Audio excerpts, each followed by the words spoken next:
Ezequiel capítulo 25. Hemos estado viendo hasta este momento cómo el profeta Ezequiel ha estado profetizando acerca del juicio que va a venir a Judá. Ya vimos que el territorio de Israel había sido dividido entre el pueblo de Israel, que se le llamó, que estuvo al norte, el reinado del norte, durante el reinado de Roboam, el hijo de Salomón. Y el reinado del norte se quedó con Joroboam, y el reinado del sur con Roboam, el hijo de Salomón. Al reinado del norte se le llamó Israel, y al sur Judá. Israel hacía 100 años que había sido llevado cautivo por los asirios. El Señor les había hablado a su pueblo que estuviesen, que se arrepintiesen, que estuviesen atentos a los mensajes de los profetas. No se quisieron arrepentir y se los llevaron cautivos. Y vimos en los capítulos anteriores que el Señor está reclamándole a Judá que ellos, aunque vieron el juicio que venía de parte de Dios y que tuvo que venir a su hermana mayor, digamos, a Israel, Judá, en vez de arrepentirse, se llenó de una lujuria espiritual y se prostituyó espiritualmente, yéndose en pos de otros ídolos, sacrificando a sus hijos en el fuego, a Moloc, y haciendo una serie de maldades, copiando a las cosas que los pueblos anteriores, a los cuales el Señor había dicho, no copien los que ellos hacen, porque la tierra los está vomitando, y si ustedes hacen lo mismo, la tierra también los va a vomitar a ustedes. Eso hicieron, no escucharon a los profetas. Estaba Jeremías profetizando en Jerusalén, mientras Ezequiel, que estamos viendo ahora, ya había sido llevado cautivo al territorio de Caldea, de Babilonia, y desde allá él está profetizando el juicio que va a venir. Pero hay una serie de profetas falsos que están allí todavía funcionando, que están diciendo, no, Dios no va a hacer nada. Dios igual como siempre va a perdonar y todas las cosas van a seguir igual. Ustedes sigan haciendo, viviendo como están, prácticamente dándoles palmaditas en la espalda. Pueden vivir en sus pecados, no tienen que arrepentirse. El Señor estaba llamando a un arrepentimiento verdadero, cosa que ellos no estaban dispuestos a hacer. De hecho, vimos en algunos capítulos anteriores que durante el reinado de Sedequías, que fue el último rey de Judá, hubo un momento en donde el pueblo, ya que estaban siendo asediados por los babilonios, por los caldeos, se arrepintieron de haber tenido esclavos judíos por tanto tiempo. La ley decía que solamente podían tener esclavos judíos por 6 años y al 7º año tenían que dejarlos en libertad. Y pues los dejaron en libertad, pero después se arrepintieron y los volvieron a tomar. Entonces el Señor les advirtió, así como ustedes no dieron libertad a sus esclavos, yo tampoco voy a dar libertad a ustedes del juicio que viene, y más bien le voy a dar libertad a la espada que va a venir en contra de ustedes. Y vimos en el capítulo anterior que Ezequiel, como una señal, ¿verdad? Nos dice en el versículo 24, dice, Ezequiel va a ser señal, a Ezequiel se le muere la esposa, el Señor le dijo que se la iba a quitar, y que iba a hacer una señal para el pueblo de Israel, que cuando a ellos se les quitara el santuario, que era la delicia de sus ojos, ellos tampoco iban a llorar, iban a lamentarse, iban a tener que lamentar en privado. Pero nos dice al final del capítulo 24, en aquel día, dice el versículo 26, un fugitivo llegará a ti para comunicar la noticia a tus propios oídos. En aquel día se abrirá tu boca para hablar con el fugitivo y hablarás, y no estarás más mudo, y le serás por señal y sabrán que yo soy Yahvé. Ahora, aquí dice que se va a quedar mudo. Ya no lo había dicho anteriormente en el capítulo 3 del 25 al 27, que puede que se haya referido a otro tiempo en donde Ezequiel se quedó mudo, pero también puede referirse a este momento. Y también puede referirse a lo que nos dice en el capítulo 33, en donde nos narra allí, más adelante, cuando va a volver a hablar, el profeta nos dice en el versículo 21, en el año 12º de nuestro cautiverio, en el mes 10º, a los 5 días del mes, aconteció que vino a mí uno que había escapado de Jerusalén, el cual decía, la ciudad ha sido conquistada. Esta tarde, antes de llegar el fugitivo, la mano de Yahvé había estado sobre mí, y había abierto mi boca antes que él llegara. A la mañana siguiente, y abierta mi boca, ya no estuve más callado. Algunos comentaristas bíblicos dicen que en este momento se queda callado el profeta Ezequiel después de que ya habló que va a venir la destrucción a la ciudad, que la ciudad ha sido sitiada. De hecho, el primer versículo del capítulo anterior que vimos, del capítulo 24, dice: en el año 9, en el mes 10, a los 10 días del mes, vino a mí palabra de Yahvé diciendo: hijo de hombre, escribe la fecha de este día, pues en este mismo día el rey de Babilonia se lanza contra Jerusalén. O sea, le está diciendo, este es el día en donde Nabucodonosor está empezando ese sitio que va a durar 1 año y medio en Jerusalén, hasta que ya no van a tolerar más, van a abrir una brecha en la pared, va a escaparse el rey, y cuando esté escapándose el rey vamos a ver que pues va a haber, los van a tomar ya presos, y viene el juicio tremendo después sobre Jerusalén. No obstante, por ejemplo, ese versículo que acabo de leer ahora en el capítulo 33, del versículo 21 al 22, en donde habla de que se queda mudo el profeta, la Nueva Versión Internacional lo traduce así, que es otra de las posibles traducciones. La noche antes de que llegara el fugitivo, que va a ser el fugitivo que va a venir con las noticias de que Jerusalén ya fue tomada, o sea, van a pasar 2 años desde que es sitiada Jerusalén hasta el momento que es conquistada Jerusalén, y después el tiempo que toma el fugitivo en llegar a donde tiene que llegar, a Babilonia. Dice: la noche antes de que llegara el fugitivo, la mano del Señor vino sobre mí y me dejó mudo. A la mañana siguiente, cuando vino el hombre, el Señor me devolvió el habla. Bueno, para aquellos comentaristas que dicen que el profeta se queda mudo a partir de este momento, se refiere a que se quedó mudo en cuanto a las profecías de juicio que van a venir a Israel. Ya no va a hablar de ninguna profecía de juicio hasta el capítulo 33. De aquí van a venir profecías de juicio contra las ciudades y las naciones que estaban alrededor de Israel, incluyendo también a Egipto, a Tiro y a Sidón, que estaban hacia el norte, y a las que estaban cercanas a ellos en ese momento. Y estas profecías, más que para las naciones, porque no creo yo que estas naciones llegaron a escuchar las profecías de Ezequiel, es para Israel, para que sepan que aunque el Señor está trayendo un juicio terrible de castigo y de reprensión y de disciplina para su pueblo, aún así no se ha olvidado de ellos, ¿verdad? Entonces vamos a ver que este juicio de las naciones también es como el juicio de las naciones que vemos nosotros, por ejemplo, en Mateo 25, y vamos a leer lo que nos dice aquí la Escritura. Este es un pasaje que ha sido tomado de muchas maneras, pero quiero que lo veamos a la luz de estos pasajes que estamos viendo aquí. Recordemos que el apóstol Pablo nos dice que todas estas cosas que se escribieron en el Antiguo Testamento se escribieron para nosotros, como guías para nosotros, para que aprendamos las lecciones de lo que está sucediendo aquí. En este conocido como juicio de las naciones, en el capítulo 25 de Mateo, capítulo 31, dice que cuando el Hijo del Hombre venga en su gloria y todos los ángeles con él, entonces se sentará en su trono de gloria y serán reunidas delante de él todas las naciones, y los apartará unos como el pastor, ¿verdad? Aparta las ovejas de los cabritos y colocará las ovejas a su derecha y los cabritos a la izquierda, y entonces dirá el rey a los de la derecha: venid benditos de mi Padre, heredad el reino preparado para vosotros desde la fundación del mundo, porque tuve hambre y me disteis de comer, tuve sed y me disteis de beber, fui forastero y me acogisteis, desnudo y me cubristeis, estuve enfermo y me visitasteis, estaba en prisión y vinisteis a mí. Entonces los justos le responderán diciendo: Señor, ¿cuándo te vimos hambriento y te sustentamos, o sediento y te dimos de beber? ¿Cuándo te vimos forastero y te acogimos, o desnudo y te cubrimos? ¿Cuándo te vimos enfermo o en la cárcel y fuimos a ti? Y respondiendo el rey les dirá: de cierto os digo, en cuanto lo hiciste a uno de estos mis hermanos más pequeños, a mí lo hicisteis.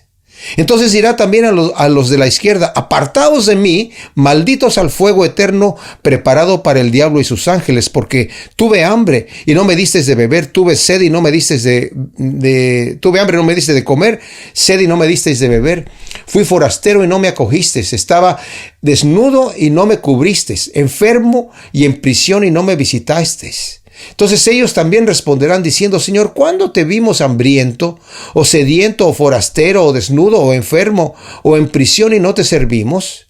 Entonces le responderá diciendo: de cierto os digo, en cuanto no lo hiciste a uno de estos más pequeños, tampoco me lo hiciste a mí. E irán estos al castigo eterno y los justos a la vida eterna. A simple vista, cuando leemos este juicio de las naciones, pareciera que la salvación es por obras. O sea, si yo hago bien al que está enfermo, al que necesitado, si yo lo ayudo, entonces voy a heredar el reino preparado. Pero si no me porté bien y ayudando al que no tenía, al que tenía necesidad, entonces el Señor me lo va a tomar en cuenta. Y hay algunos que lo interpretan así. Pero yo quisiera que también lo veamos desde el punto de vista del juicio que el Señor va a traer contra estas naciones que vamos a leer aquí. ¿Por qué?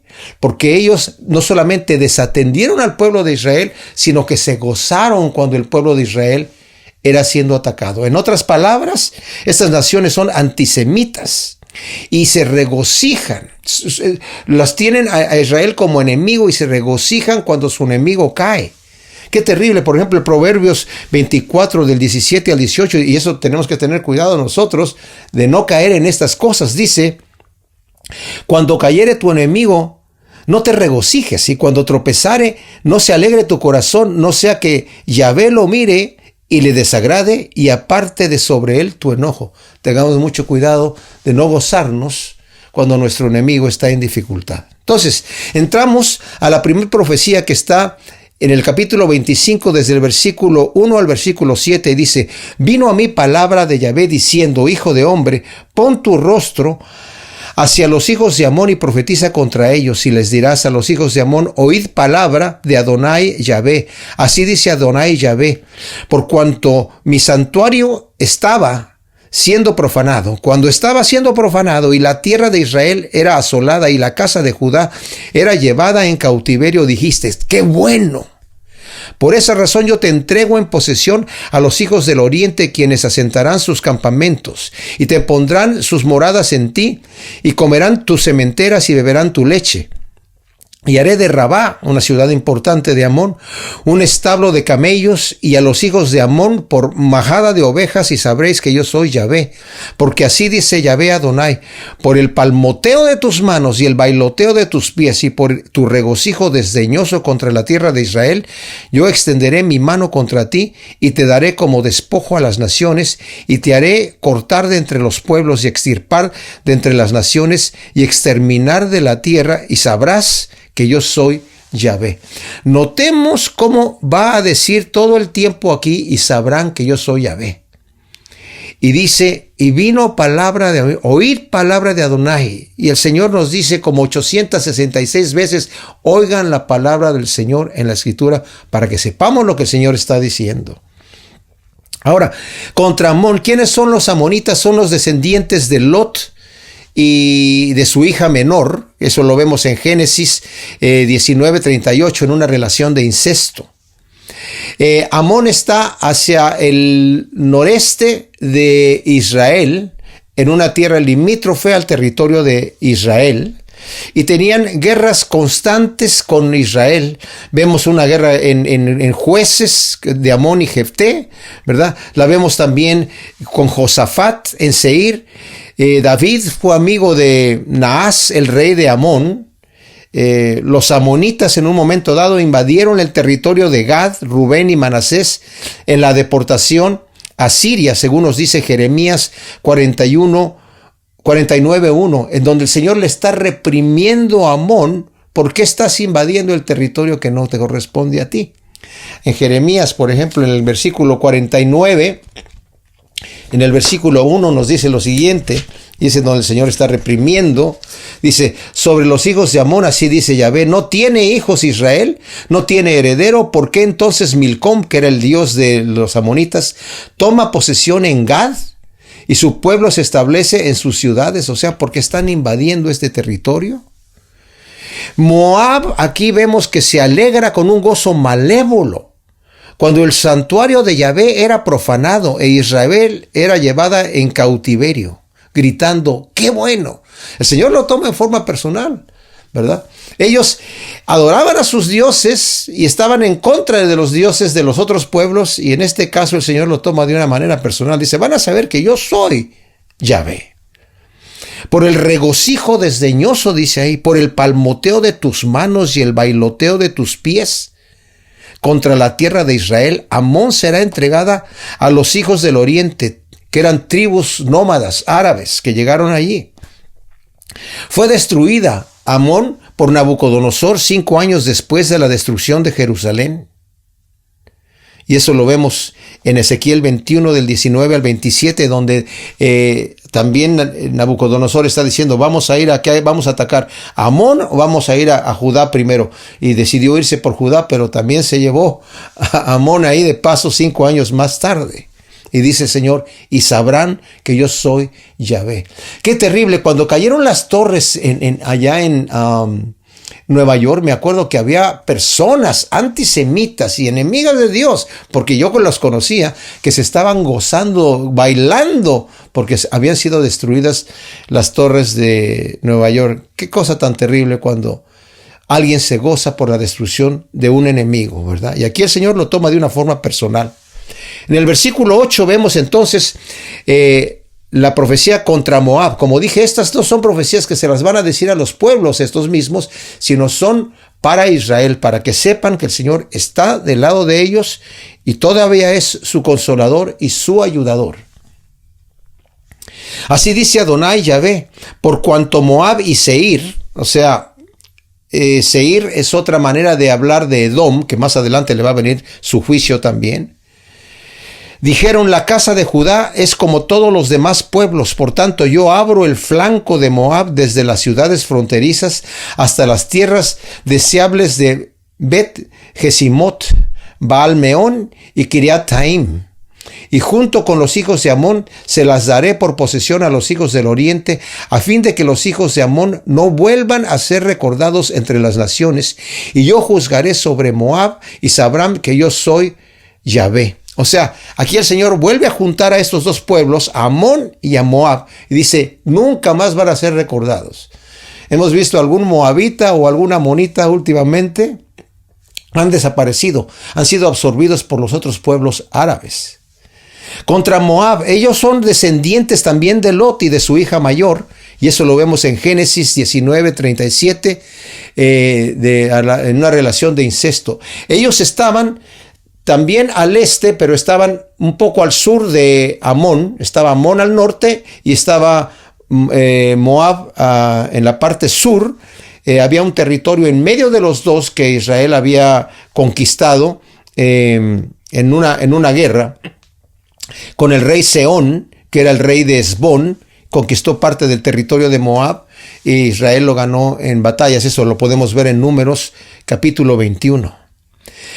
También vemos en la Biblia que Balac, rey de Moab, en Números 22, del 22 al 24, o sea, el capítulo 22 al 24, contrató al profeta Balaam para que maldijera al pueblo de Israel, pero sabemos que el Señor tornó la maldición en bendición, ¿verdad? Y ellos decían, la casa de Judá, nos dice aquí, es como las otras naciones, son como los demás pueblos.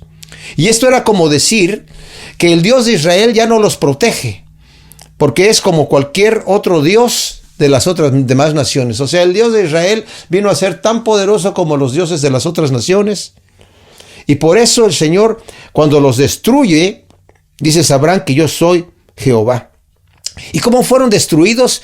Por Nabucodonosor junto con los amonitas, obviamente. Su territorio fue conquistado más adelante por las mismas tribus nómadas árabes que eran pacíficas y vivían en tiendas, ¿verdad? Imagínense, estos tremendos guerreros poderosos fueron conquistados primero por Nabucodonosor y después invadidos por estas tribus pacíficas nómadas árabes. Y Dios nos muestra aquí que Él es el único Dios vivo que aunque su pueblo ha pecado y debe ser disciplinado, no se ha olvidado de él. El Señor no se va a olvidar de su pueblo. Y sabemos que el Señor dice, así como van a continuar el sol saliendo, ¿verdad? Mostrando y toda la tierra funcionando, mi palabra va a continuar. Es más fácil que deje de funcionar la naturaleza como funciona, dice, a que yo falte a mi palabra, ¿verdad? Entonces, fue conquistada por Nabucodonosor, fue casi aniquilada por David.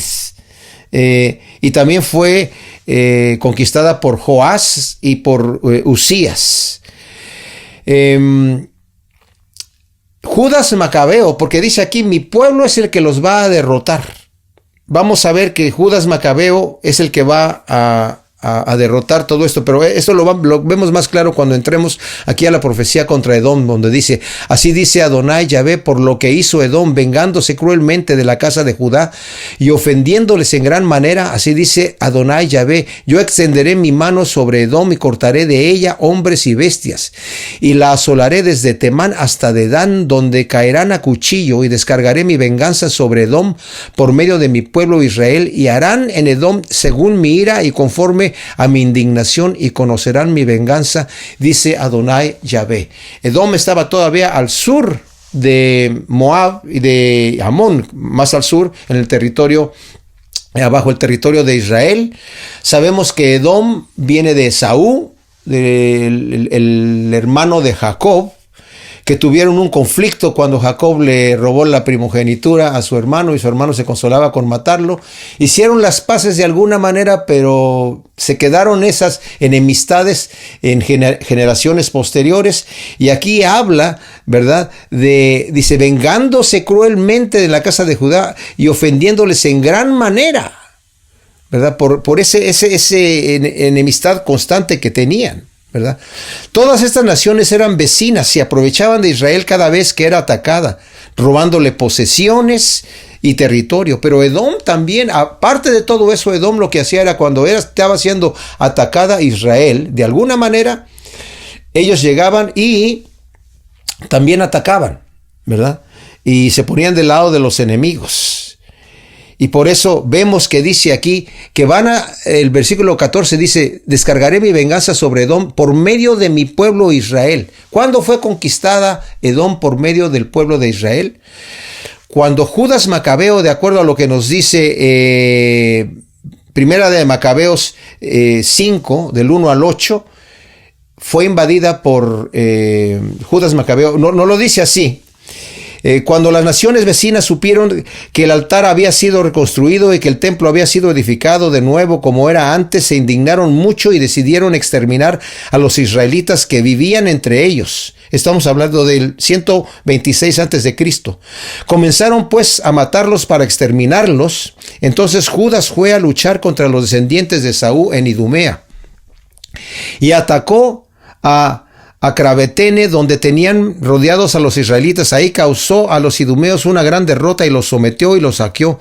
Y también se acordó de la maldad de la gente de Beón. Bueno, y en sí conquistó lo que era todo de Edom, de Amón y lo que quedaba de Moab. Después fueron forzados a hacerse judíos por Juan Hircano, el sobrino de Judas Macabeo, y al final fueron destruidos por Nabucodonosor también, ¿verdad? En aquella época. Y el Señor dice, conocerán mi venganza, dice el Señor.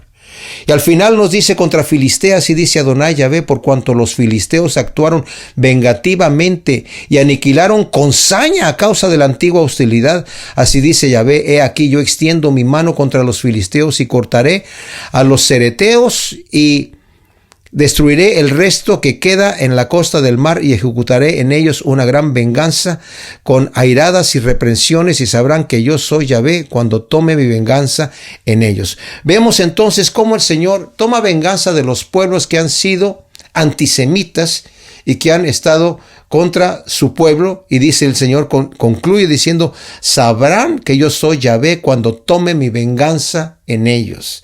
Mía es la venganza, yo pagaré, dice el Señor. Así que cuando tu enemigo te haga causa de mal, Dice la palabra, tú ora por él y bendícelo.